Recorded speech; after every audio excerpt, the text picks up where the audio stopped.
So let's undo a power rule. Let's just practice.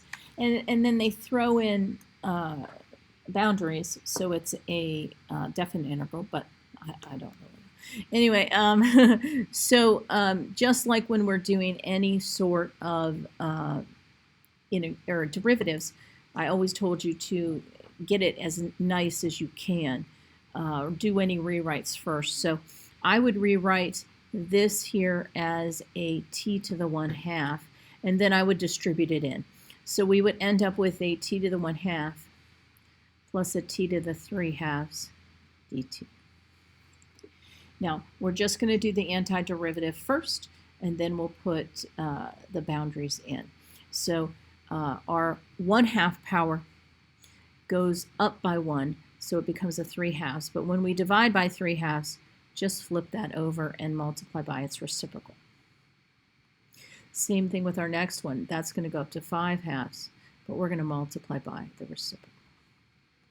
And then I'm going to put my little borders there on that little line, that notation to tell me that I have to do upper bounds minus lower bounds. The upper bound is 4. Now let's discuss how you take 4 to the 3/2. The bottom of the fraction acts like a square root, so I would probably do the square root of 4 first, get 2, and then use the top. So I usually use the bottom if possible, and then use the top. It seems to go algebraically. You can do it in your head much quicker that way. So that's really an 8. So we are going to have 2/3 times 8. Now, to the 5/2, we would get 2 to the 5th, so that's going to be 32. Now, one thing I noticed when you were doing some of these, when you went to do the lower bound, any mistakes that were being made, I think could be fixed if you just use a parenthesis there.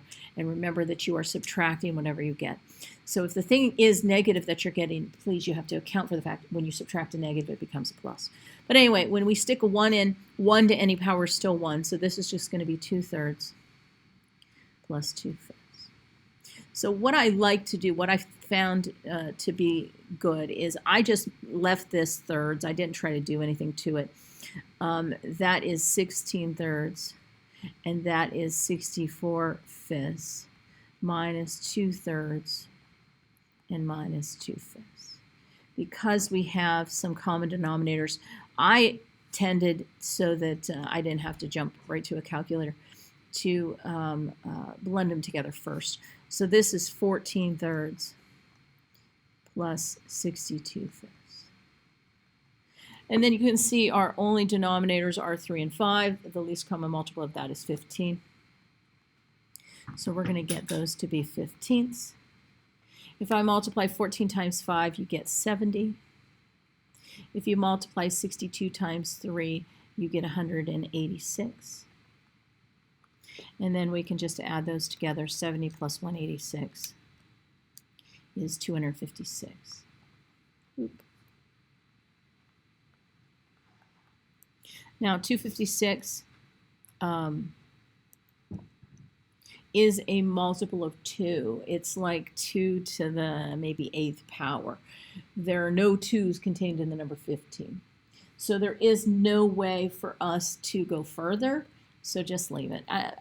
Mixed numbers aren't super helpful unless maybe we were going to have to graph something and we want to know like that precise location and we could see the mixed number. Otherwise, it is what it is.